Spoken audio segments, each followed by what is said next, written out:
Hello guys, welcome back to my channel রিয়া.সরকার family. তোমাদের সবাইকে জানাই অনেক অনেক শুভেচ্ছা।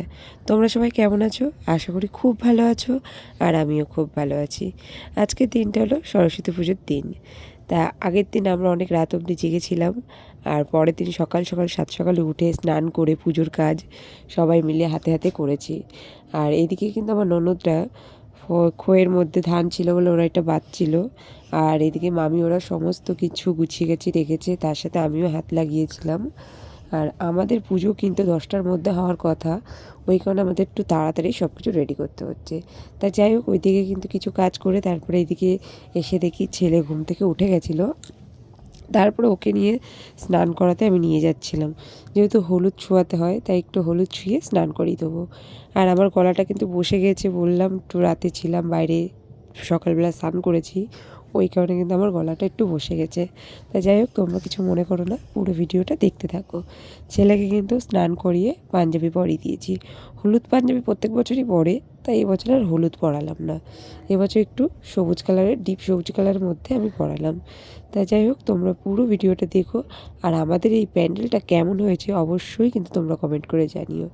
এইটা পাহাড়ের ওপরে বরফের একটা কিছু দিয়ে থিম করা হয়েছে, বাচ্চা বাচ্চা ছেলেমেয়েরা সবাই মিলে করেছে। তাই যাই হোক, তোমরা বলো কিন্তু কেমন হয়েছে। আর এই যে সব বাচ্চারা কিন্তু এখানে বসে আছে অঞ্জলি দেবে বলে।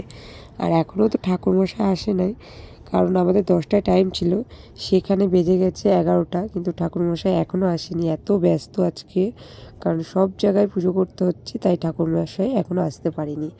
তারপরে 11:30টার দিকে আমাদের ঠাকুরমশাই এলো। ঠাকুরমশাই সেই ভোর 4টে থেকে পুজো করছে, তাই এত লেট। মানে এতটাই পুজোর চাপ সরস্বতী পুজোয় যে ভোর 4টে থেকে শুরু করেছে, এখনও বাজে 11:30, এখনও পুজো শেষ হয়নি। আমাদের পুজো করে আবার আরেক জায়গায় যাবে পুজো করতে। তাই যাই হোক, আমাদের পুজো প্রায় কমপ্লিট। তারপরে আমরা ওখান থেকে চলে গিয়েছিলাম ছেলের স্কুলে, যেহেতু পুজো হতে লেট হয়ে গেছিলো, আমাদেরও বেরোতে বেরোতে প্রায় 1:30 বেজে গেছে। ছেলের স্কুল আর কখন যাব, কারণ ছেলের স্কুলও তো প্রথম বছরে টরিকের স্কুলের, তার জন্য আমাদের যেতে হবে। তারপর আমি আর মামি কিন্তু তাড়াতাড়ি করে রেডি হয়ে ছেলেদেরকে নিয়ে বেরিয়ে পড়েছি। আর ওখান থেকে ভ্যানে গিয়েছিলাম, কারণ আমাদের তো এখন শাড়ি পরে গেছি, সাইকেলে যেতে পারবো না, কারণ স্কুলে আমরা সবসময় সাইকেলে যাতায়াত করি। তা আমরা অনেক লেটে ভ্যান পেয়েছি, 1:30টার সময় আমরা বেরিয়েছি। ওখানে পৌঁছাতে পৌঁছাতে প্রায় অনেক লেটই হয়ে গেছিলো। তারপরে স্কুলে এসে দেখি অনেকেই চলে গেছে, অনেকেই ছিল, মানে অনেক তো বাচ্চারা স্কুলে, অনেক গার্জিয়ানরা চলে গিয়েছিলো।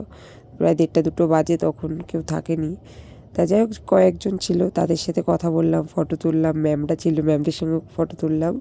আর স্কুলে যেহেতু এটা অনেকের প্রথম, আমরাও ফার্স্ট টাইম স্কুলে এই সরস্বতী পুজোয়, তাই এসে দেখলাম কি সুন্দর কাগজ দিয়ে নৌকা বানিয়েছে, কাগজ দিয়ে কি সুন্দর করে সাজিয়েছে প্যান্ডেলটা, আর খুব সুন্দর লাগছিলো সাজানোটা। আর ম্যামদেরকেও বেশ সুন্দর লাগছিলো, শাড়ি টাড়ি ম্যামদের পরে এসেছিলো।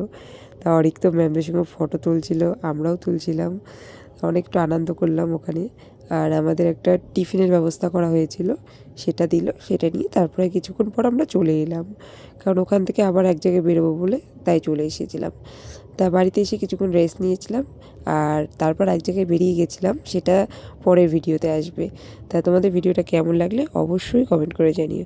চলো নেক্সট কোনো ভিডিওতে দেখা হবে তোমাদের সাথে।